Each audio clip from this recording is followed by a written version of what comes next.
ஐந்து கரத்தனை ஆனை முகத்தினை இந்தின் இளம்பிறை போலும் ஈற்றனை நந்தி மகந்தனை ஞான கொழுந்தனை புந்தியில் வைத்தடி போற்றுகின்றேனே. ஜோதிட சொந்தங்கள் எல்லாருக்கும் வணக்கம். 7ஆம் இட செவ்வாய். இந்த 7ஆம் இட செவ்வாயை பார்த்ததும் பொருத்தம் பார்க்கல பாருங்க. பையனுக்கு 7ஆம் இடத்துல செவ்வாய் இருக்கு, அந்த ஜாதகத்தை தூக்கி தனியாகி. பொண்ணு ஜாதகத்துல 7ல செவ்வாய் இருக்கு, அது வேணாம்டா அதை விட்டுடான் அப்படின்ற மாதிரியான பாயிண்ட்ல நம்ம நிறைய கழிக்கிறத பார்த்துருப்போம். அப்ப ஆக்சுவலா அந்த 7ஆம் இட செவ்வாயில என்னதே இருக்கு அப்படின்னா, இந்த 7ல செவ்வாய் இருந்ததுன்னா கணவன் மனைவி ஒற்றுமை வராது, தாரத்துக்கு மேல தாரம் ஆகும், அதாவது டிவோர்ஸ் ஆகி வேற ஒரு கல்யாணம் நடக்கிறதுக்கு வாய்ப்பு உண்டு. செவ்வாய் 7ல இருந்துச்சுன்னா குடும்பம் பிரிஞ்சிரும், குடும்ப ஒற்றுமை இல்லாம போயிடும், நிம்மதி இல்லாம குடும்பம் ஓட்டுவாங்க அப்படின்ற மாதிரியான ஒரு பாயிண்ட் உண்டு. இது ஜோதிடத்தினுடைய பாடம் அடிப்படையே தான். சரி, அப்போ அந்த 7ஆம் இடத்துல செவ்வாய் இருக்கிற எல்லா ஜாதகத்தையுமே கழிச்சிடலாமா அப்படின்னாக்கா அப்படி கழிக்க கூடாது. கல்யாணமும் நடக்கணும்ல எல்லாத்துக்கும். ரெண்டாவது அப்படி கழிக்கிறதுல தவறு வந்துடும்.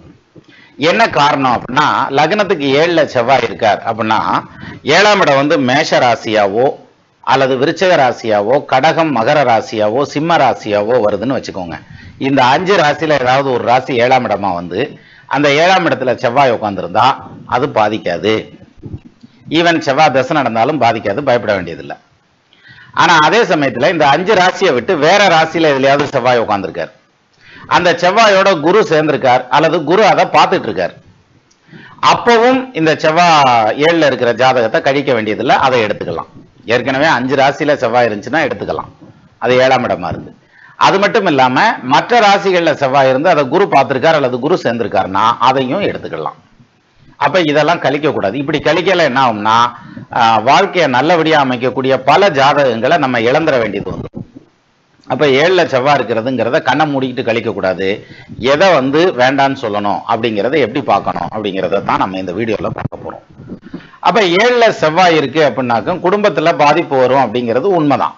ஆனா அது எல்லாத்துக்கும் பாதிப்பு வந்துடாது. ஏன்னா 7ல செவ்வாய் இருந்து அந்த ஜாதகம் வந்து எப்ப பாதிக்கணும்னு இருந்தா எப்படி பாதிக்கும்னா, யாராவது ஒருத்தருடைய ஆயுளை பாதிக்கலாம் கணவன் மனைவிக்கு இடையில, இல்ல நிரந்தரமான பிரிவினைகளை கொடுக்கலாம், அல்லது ஒரே வீட்டுல 2 பேரும் வந்து தனித்தனியான ரூம்ல வசிக்கலாம், அல்லது ஒரே ரூம்ல 2 பேரும் தனித்தனியா வசிக்கிறதுங்கிற மாதிரியான, அதாவது அவங்க வந்து acting as husband and wife for the entire world அப்படிங்கிற மாதிரி வேணா சொல்லாமே தவிர மற்றபடி வந்து இவங்க புருஷன் பொண்டாட்டியா வாழ முடியாது அப்படிங்கிற மாதிரியான ஒரு அம்சம் உண்டு. ஸோ இது எல்லாமே வந்து பாத்தீங்கன்னா இந்த செவ்வாய் 7ல இருக்கக்கூடிய ஜாதகங்களுக்கு. அப்போ எல்லா ஜாதகத்தையும் ஒதுக்க கூடாதுல்ல. அப்ப யாருக்கு பாதிக்கும் யாருக்கு பாதிக்காது அப்படிங்கிறத எந்த அளவுகோல் வச்சு அளக்கிறது அப்படின்னா, முதல்ல சொன்ன மாதிரி முதல் பாயிண்ட், அந்த செவ்வாய் 7ல இருக்கா அந்த ஜாதகத்தை எடுத்து கையில் வச்சுக்கோங்க. செவ்வாய் தசை எப்ப வரப்போகுது இந்த ஜாதகத்துக்கு அப்படிங்கறதான் ஃபர்ஸ்ட் பாயிண்ட். 50 வயசுக்கு மேல செவ்வாய் வருது, வந்தா வந்துட்டு போகுது, கட்டி வைங்க, ஒன்றும் பிரச்சனை இருக்காது. 12 வயசுல செவ்வாய் முடிஞ்சு வச்சு, 20 வயசுல செவ்வாய் முடிஞ்சு வச்சு, 25 வயசுல செவ்வாய் முடிஞ்சிருச்சு, தாராளமா பண்ணலாம். அதுக்கப்புறம் அந்த செவ்வாய் ரிப்பீட் ஆகிறதுக்கு வாய்ப்பே கிடையாது. அப்ப இது மாதிரியான ஜாதகத்தை நம்ம வந்து தள்ளக்கூடாது, எடுத்துக்கலாம். 7ல செவ்வாய் இருந்தாலும் ஒன்றும் பிரச்சனை இல்லை, அவங்க ரொம்ப சாஃப்டாகவும் இருப்பாங்க. சரி, இன்னொரு சின்ன நுணுக்கம் இருக்கு இதுல. எப்படின்னா, இப்ப 7ஆம் இடத்துல செவ்வாய் இருக்கார், அந்த செவ்வாய் தசை வந்து முடிஞ்சு போச்சு, அல்லது ஒரு 65 வயசு 70 வயசுல செவ்வாய் வருது, அதனால நமக்கு அது பிரச்சனை இல்லை. சரியா? அப்ப செவ்வாய் 7ல இருந்தாலும் தப்பு இல்லை, நம்ம எடுத்துக்கலாம். சரி, அப்படி எடுத்துக்கிட்டா பிரச்சனை வராதா அப்படின்னா அங்கேயும் பிரச்சனை வர்றதுக்கு வாய்ப்பு இருக்கு. எப்படிப்பா அப்படின்னா, இப்போ ஒரு எடுத்துக்காட்டா புதன் தசை நடக்குது, குரு தசை நடக்குது, சனி தசை நடக்குதுன்னு வச்சுக்கோங்க. இப்படி ஏதோ ஒரு தசை நடக்கும். ஏன்னா எல்லா டைமும் ஏதோ ஒரு தசை நடக்கும். ஒருத்தன் பிறந்ததுல இருந்து சாகிற வரைக்கும் தசை நடந்துகிட்டே தானே இருக்கும். ஏதோ ஒரு தசை நடக்குது. அந்த தசை வந்து செவ்வாயுடைய நட்சத்திர காலான மிருகசீரிடம் சித்திரை அவிட்டம் இந்த 3 நட்சத்திரத்துல ஏதாவது ஒரு நட்சத்திரத்துல உட்கார்ந்து தசை நடத்துது. இப்ப லக்னத்துக்கு 7ல செவ்வாய் இருக்கார். இந்த காம்பினேஷனை எப்படி ரிவீல் பண்றது அப்படின்னா, அந்த பர்டிகுலர் தசையில ஒரு எடுத்துக்காட்டா சனி தசை நடக்குது. சனி கன்னியில சித்திரை நட்சத்திரம் சாரம் வாங்கி தசை நடத்துறாரு. அந்த சித்திரைங்கிறது செவ்வாயுடைய நட்சத்திரம். இந்த செவ்வாய் வந்து லக்னத்துக்கு 7வது வீட்டுல ஒருத்தருக்கு உட்கார்ந்துருக்கு அப்படின்னா, அதுல இந்த சனி தசை நடக்கிற காலம் ஃபுல்லா அந்த குடும்பத்துல பிரிவினை வர்றதுக்கான வாய்ப்பு உண்டு, பிரச்சனை வர்றதுக்கான வாய்ப்பு உண்டு, சண்டை சச்சரவு வர்றதுக்கான வாய்ப்பு உண்டு. இவங்களுக்கு செவ்வாய் தசை நடக்கணுங்கிறது இல்ல, செவ்வாயினுடைய நட்சத்திர சாரம் பெற்ற கிரகம் எங்கனையா ஒரு பக்கம் உட்கார்ந்து தசை நடத்தினாலும் அந்த 7ஆம் இட செவ்வாய் வந்து மிகப்பெரிய அளவுல எஃபெக்டை கொடுக்கும். அப்போ மாட்டிக்கிடுவான். சரியா? இப்போ 7ஆம் இடத்துல செவ்வாய் இருக்கு. அவர் வந்து தசையை முடிச்சிட்டாரு. ஸோ இந்த தசை திருப்பியும் வரப்போறது இல்லை. அப்போ வந்து நம்ம தாராளமா இந்த ஜாதகத்தை செலக்ட் பண்ணலாமா அப்படின்னா, இந்த மாதிரியான கண்டிஷனுக்குள்ள அந்த ஜாதகம் வந்ததுன்னா அதை செலக்ட் பண்றப்ப நிதானம் வேணும். அப்போ ஒருத்தருக்கு செவ்வாய் தசை 60 வயசுல தான் வருது. ஆனா இப்ப நடக்கிறது வந்து குரு தசை நடந்துட்டு இருக்கு. அந்த குரு மிருகசீரிடம் நட்சத்திரத்துல உட்கார்ந்து தசை நடத்துறார். மிருகசீரிடம்ங்கிறது செவ்வாயுடைய நட்சத்திரம். அந்த செவ்வாய் லக்னத்துக்கு 7ஆம் பாவத்துல உட்கார்ந்துருக்கார். அப்ப நம்ம இந்த ஜாதகத்தை செலக்ட் பண்ணலாமான்னா இது யோசிக்க வேண்டிய பிரச்சனை. செலக்ட் பண்ணக்கூடாதுன்னு நான் சொல்லலை. ஏன் தெரியுமா? அந்த 7ஆம் இடத்துல செவ்வாய் உட்காந்து அது மேஷம், விருச்சகம், கடகம், மகரம், சிம்மம் இந்த 5 வீட்டுல இருந்துச்சுன்னா பிரச்சனை இல்லை, செலக்ட் பண்ணிக்கலாம். அது செவ்வாய் நட்சத்திரத்திலேயே உட்காந்து தசை நடத்தினாலும் சரி செலக்ட் பண்ணுங்களாம், பண்ணா நல்லா இருக்கும். அதே இது இந்த நட்சத்திரத்துல உட்கார இந்த ஸ்டார் இந்த ராசியில உட்காராம வேற ஏதாவது ஒரு இடத்துல உட்காந்து குரு பார்வை அல்லது குருவோட சேர்ந்திருக்காரு, அப்பையும் எடுத்துக்கலாம். ஈவன் இந்த தசை நடத்தக்கூடிய கிரகம் செவ்வாயுடைய நட்சத்திர காலில் உட்கார்ந்துருந்தாலும் சரி, இதையும் தூக்கி ஒரு ஓரமா வைங்க. இந்த காம்பினேஷனுக்கே ஒத்து வரலப்பா. ஆனா செவ்வாய் தசை நடக்குது. எது? செவ்வாயுடைய சாரம் வாங்கின ஒரு கிரகத்தினுடைய ராகு தசை நடக்குது. ராகு செவ்வாய் சாரம் வாங்கியிருக்காரு, அவிட்ட நட்சத்திரத்துல உட்கார்ந்துருக்காரு. அவிட்டம்ங்கிறது செவ்வாயுடைய நட்சத்திரம். ராகு தசை இன்னும் 15 வருஷம் நடக்க போகுது. இந்த பிள்ளை ஜாதகத்தை இப்ப கொண்டு வந்திருக்காங்க. அந்த லக்னத்துக்கு 7ஆம் பாவத்துல செவ்வாய் உட்கார்ந்துருக்காரு. அப்ப இந்த ராகு தசை ஃபுல்லா அந்த செவ்வாய் வந்து தன்னுடைய பலனை செய்ய ஆரம்பிச்சாருன்னா குடும்ப ஒற்றுமை கெட்டு போயிடும். அப்ப இதை வந்து எடுத்துக்கலாமா வேண்டாமா அப்படின்னாக்க, அப்ப ஆட்சி வீட்டுல செவ்வாய் இருக்கா, உச்ச வீட்டுல இருக்கா, நீச வீட்டுல இருக்கா, இல்ல சிம்மத்துல இருக்கா? இல்ல, மற்ற ராசியில தான் இருக்கு. அப்ப குருவோட சேர்ந்திருக்கா, குரு பார்த்திருக்கா? இல்ல, அதுவும் இல்ல. அப்ப அதுக்கு அடுத்தபடியா லக்னாதிபதியோட அந்த ஜாதகத்துக்கு 5ஆம் இடத்ததிபதியோட அல்லது 9ஆம் இடத்ததிபதியோட சேர்க்கை பார்வை இருக்கான்னு பாருங்க. இருந்ததுன்னா தாராளமா எடுத்துக்கலாம். சரியா?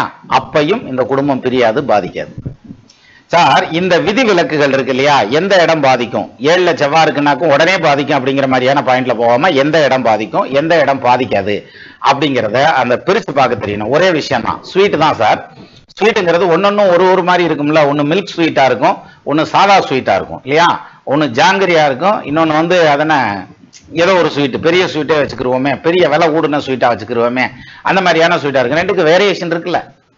அது மாதிரி இந்த ஒரு ஜாதகத்துக்கும் ஒரு மாதிரியான அந்த 7ஆம் இட செவ்வாய் ரியாக்ட் பண்ணுமே தவிர, 7ல செவ்வாய் இருக்கிறதுனால புருஷன் செத்து போயிருவான், 7ல செவ்வாய் இருக்கிறதுனால பொண்டாட்டி செத்து போயிருவா, அல்லது 2 பேரும் ஒற்றுமையா இருக்க மாட்டாங்க, தனித்தனியா பிரிஞ்சு போயிடுவாங்க, தாலியை கலட்டி காலில் கட்டி விட்டு போயிடுவாங்க அப்படின்ற மாதிரியான பாயிண்ட் எல்லாம் ஒன்றும் கிடையாது.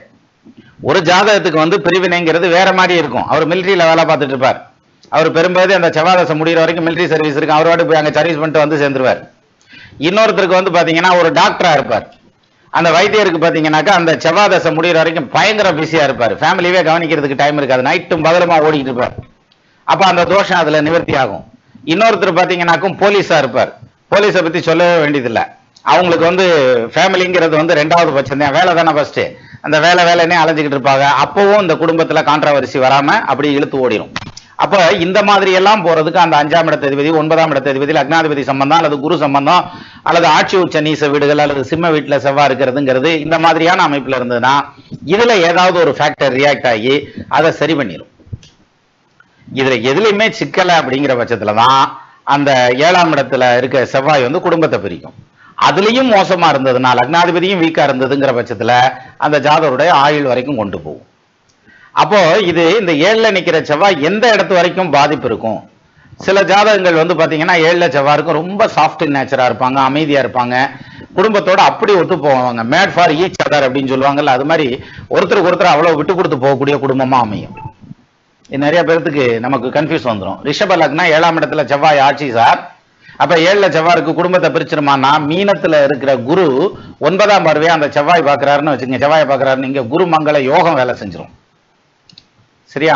அப்போ இது வந்து ரொம்ப பிரமாதமான யோகத்தை கொடுத்து ஒரு நல்ல பொண்ணா இருக்கும் அது, அல்லது நல்ல மாப்பிள்ளையா இருப்பாரு, பிள்ளைய வந்து அப்படி வச்சுக்கிறவரா இருப்பாரு, பொண்டாட்டியை வந்து தோல் மேல தூக்கி போட்டுக்கிட்டு தாங்குறவனா இருப்பேன், அந்த வரனை நம்ம மிஸ் பண்ணிடுவோம். அப்போ இந்த 7ஆம் இட செவ்வாய்ங்கிறத வந்து ஒரே அடியா வந்து புறந்தல்றது அப்படிங்கிறது வந்து நம்மளுடைய அறியாமை அப்படிங்கிற அந்த ஒரு பாயிண்ட்ல எடுத்துக்கலாம். இதுக்கு ஒரு எடுத்துக்காட்டையும் பார்த்துருவோமே. எப்பயுமே ஒரு விஷயம் சொல்லல, ஒன்னும் சாஸ்திர பிரமாணம் கொடுக்கணும், இல்லாட்டி ஒரு எடுத்துக்காட்டு கொடுக்கணும் இல்லையா? இப்ப இதுக்கு ஒரு எடுத்துக்காட்டை பார்த்துருவோம். 1973 ஜூன் மாசம் 11ஆம் தேதி 1:13 PM பிறந்தது திண்டுக்கல்லன்னு வச்சுக்கிறீங்க. இது ஒரு ஆணுடைய ஜாதகம். இவருடைய ஜாதகத்துல வந்து லக்னத்துக்கு 7ஆம் பாவத்துல செவ்வாய் இருக்காரா, கன்னியா லக்னம், துலா ராசி, சுவாதி நட்சத்திரம், 7ஆம் பாவத்துல செவ்வாய். அப்ப இந்த செவ்வாய் வந்து இந்த குடும்பத்தை பாதிக்குமா அப்படிங்கறத எப்படி ஐடென்டிஃபை பண்றது அப்படின்னாக்க இப்ப வயசாகி போச்சு, அதை விட்டுருவோம். ஆனா செவ்வாய் தசை இந்த ஜாதகத்துக்கு இருக்கான்னா இந்த ஜாதகம் பிறந்ததே ராகு திசையில, அதாவது செவ்வாய் திசைக்கு அடுத்த திசை. அப்ப மீண்டும் இந்த ஜாதகருக்கு செவ்வாய் திசை வரணும் அப்படின்னாக்க செவ்வாய் தசை எப்போ வரணும்? அது ரொம்ப நாள் கழிச்சுல வரணும். செவ்வாய் தசை கிட்டத்தட்ட எப்போ வரும்? அத்தியம் பார்க்க போறோம். 112வது வயசுல செவ்வாய் தசை வருது. இங்க 7ஆம் இடத்துல செவ்வாய் இருக்கு. 112வது வயசுல டைவர்ஸ் பண்ணத்தையும் பண்ணிட்டு போறாங்க. அதனால என்ன இருக்கு? இன்னும் வளர்மதி வயசுக்கு வந்தா என்ன வராட்டி என்னன்ட்டு போயிடலாம் சிம்பிளா, ரைட்டா? இங்க பிரச்சனை அதுல இல்ல, இன்னொரு பிரச்சனை இருக்கு. என்ன தெரியுமா? இப்ப நடந்துட்டு இருக்கிற தசை என்ன? சனி தசை நடக்குது 2007 இருந்து 2026 வரைக்கும். இந்த சனி தசை லக்னத்துக்கு 10ஆம் பாவத்துல உட்கார்ந்துருக்காரு, 5 6க்கு அதிபதி. அப்ப இந்த சனி யாரு சாரம் வாங்கியிருக்காருன்னு பாருங்க. மிருகசீரிஷ நட்சத்திரம் 3வது பாதம் இருக்கா. அப்ப மிருகசீரிஷம்ங்கிறது யாரு? செவ்வாயுடைய நட்சத்திரம். அப்ப செவ்வாய் எங்க இருக்காரு? லக்னத்துக்கு 7ஆம் பாவத்துல. தசை நடத்தக்கூடிய சனி அதை 10ஆம் பார்வையா பாக்குறாரு. அந்த சனியை செவ்வாய் 7ஆம் பார்வையாவும் 4ஆம் பார்வையாவும் பாக்குறாரு. அப்ப மார்ஸ் அண்ட் சாட்டர்ன் காம்பினேஷன்ங்கிறது 7ஆம் இடத்துக்கும் வருது, 10ஆம் இடத்துக்கும் வருது. இப்போ இந்த ஜாதகத்தை திருமணத்துக்கு செலக்ட் பண்ணலாமா வேண்டாமான்னா தாராளமா செலக்ட் பண்ணலாம். என்ன காரணம்? லக்னத்துக்கு 2க்கு அதிபதி யாரு சார்? 2ஆம் பாவாதிபதி குடும்பஸ்தானம்னு சொல்லுவோம். சுக்கிரன். சுக்கிரன் போய் ஆட்சி பெற்ற புதனோட லக்னாதிபதியோட உட்கார்ந்துருக்காரு. அப்ப குடும்பம் நல்லா அமைஞ்சிரும். அதே மாதிரி லக்னத்துக்கு 7ஆம் பாவாதிபதி யாரு? குரு. அவர் நீசம் பெற்று வக்ரம் பெற்று 5ஆம் பாவத்துக்கு போயிடுறாரு. அது பிரச்சனை இல்லை, ஏன்னா பாதகாதிபதி கெட்டு போனாத்தையும் குடும்பம் நல்லா இருக்கும். அப்போ குடும்பஸ்தானமும் கலஸ்திரஸ்தானமும் நல்லா இருக்குது. சுக்கிரன் நல்லா இருக்காரா? சுக்கிரன் நல்லா இருக்காரு, கலத்திர காரகன். அது மட்டும் இல்லாம செவ்வாய் 7ஆம் பாவத்துல நிக்கிறது பாதிக்குமா? செவ்வாய் தசை வராது. ஆனா சனி தசை நடக்கல இந்த 7ல நிக்கிற செவ்வாய் பாதிக்குமானா இந்த செவ்வாய் பாதிக்கிறதுக்கு வாய்ப்பு உண்டு. ஆனா அவர் உட்கார்ந்துருக்கிறது எங்க உட்கார்ந்துருக்காரு? பாதகஸ்தானத்துல உட்கார்ந்துருக்கார். அப்ப இவர் பாதகம் பண்றதுக்கு அதிகாரம் பெற்றவர்.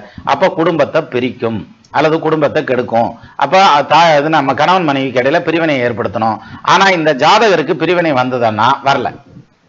ஏப்பா என்ன ஆச்சு அப்படின்னா 7ஆம் பாவாதிபதி 7ஆம் பாவத்துல உட்கார்ந்துருக்க செவ்வாய்க்கு வீடு கொடுத்தவன் யாரு? குரு. அவர் வந்து கெட்டு போயிடுறார், விழுந்துடுறார், எங்க நீசமாகிறார். அப்போ 7ஆம் பாவத்துல ஸ்தான பலம் இல்லாம செவ்வாய் நிக்கிறார், போலீஸ் வேஷத்துல நிக்கிறார், ஆக்சுவல் போலீஸ் கிடையாது. இதான் இதுல மெயினா பார்க்க வேண்டிய விஷயம். அது மட்டும் இல்லாம லக்னத்துக்கு பஞ்சமாதிபதினு சொல்லக்கூடியது யாரு சார்? 5ஆம் இடத்ததிபதி சனி. அந்த சனி தன்னுடைய 10ஆம் பார்வையா அந்த மீனத்தை பாத்துறாரு. இங்க பாருங்க, இங்க சனி செவ்வாய் ரெண்டும் சேர்ந்து 7ஐயும் பார்க்குது, 10ஐயும் பார்க்குது, ரெண்டும் கெட்டு போச்சுன்னு அர்த்தம் இல்லை. அப்படி கிடையாது. 5ஆம் இடத்ததிபதி சனி 7ல நிக்கிற செவ்வாயை பார்க்கிறார். அப்போ இவங்களுக்கு இடையில பிரிவினை வராது, கணவன் மனைவிக்கு இடையில பிரிவினை வராது, நிலை பெற்ற குடும்பமா அமைஞ்சு போயிடும். அப்கோர்ஸ் சனி தசை முடிய போது குடும்பம் நல்லபடியா ஓடிட்டு இருக்கு. சரி, விஷயம் என்ன அப்படின்னா இந்த 7ல நிக்கிற செவ்வாயை பார்த்ததுமே ஜாதகத்தை தூக்கி எறிஞ்சாருன்னா இந்த சாதகம் ஒத்து வராது, புள்ள ஒழுக்கம் இல்லாம இருக்கேன், பையன் ஒழுக்கம் இல்லாம இருப்பான், இவங்க இப்படித்தான் இருப்பாங்க, அதனால இந்த சாதகம் நம்ம குடும்பத்துக்கு ஒத்து வராது அப்படின்னு தூக்கி போடுறது இருக்குல்ல, அது அறியாமை. நல்லா தெரிஞ்சாலும் 4 பேர்கிட்ட கேளுன்றியான், அதிகமா அறிஞ்சாலும் 5 பேர்கிட்ட கேளுன்றியான். அதனால 1க்கு 2 தடவை அனலைஸ் பண்ணி பார்த்துட்டு அதுக்கப்புறமா அந்த ஜாதகத்தை கழிக்கணுமே தவிர எடுத்ததும் தூக்கி கழிச்சு வர்றதுங்கிறது தவறான விஷயம். அதே மாதிரி நம்ம ஃபேமிலியிலேயே 7ஆம் இடத்துல செவ்வாய் இருக்கக்கூடிய பொண்ணோ பையனோ இருக்கு அப்படின்னாக்க ஐயையே இவங்க வாழ்க்கை இப்படி போய் அந்த யோசனையே வேண்டாம். நல்லா சீரும் சிறப்புமா பிழைக்கிறதுக்கான எத்தனையோ ஜாதகங்கள் 7ல செவ்வாயோட இருக்குது. அதுல ஒரு ஜாதகமா தான் நம்ம ஃபேமிலியிலே இருக்கும். ஏன்னா நம்ம என்ன இது கர்மா செஞ்சிருக்கிறோமோ அதுக்கு தகுந்த மாதிரி தானே வரும். தக்கார் தகவலார் என்பது அவரவர் எச்சத்தார் காணப்படும் தானே வள்ளுவர் சொல்லியிருக்காரு. அதனால 7ஆம் இட செவ்வாயை பார்த்து மிரளக்கூடாது அப்படிங்கிறதுக்கு இது மாதிரியான ஜாதகங்கள்லாம் ஒரு உதாரணம். ஸோ 7ல செவ்வாய் இருந்தால் தயவு செய்து நெக்லெக்ட் பண்ண வேண்டியது இல்லை. இதான் இதனுடைய தீம். அப்போ மீண்டும் நம்ம இன்னொரு வீடியோல சந்திக்கலாம். நமது நண்பர்கள் ஆள் போல் தழைதழைத்து அருகது போல் வேறு ஒன்றி மூங்கில் போல் கிளை கிளைத்து முதியாமல் வாழ்ந்திருக்க வாழ்கவென வாழ்த்தி அமைகிறேன். வணக்கம்.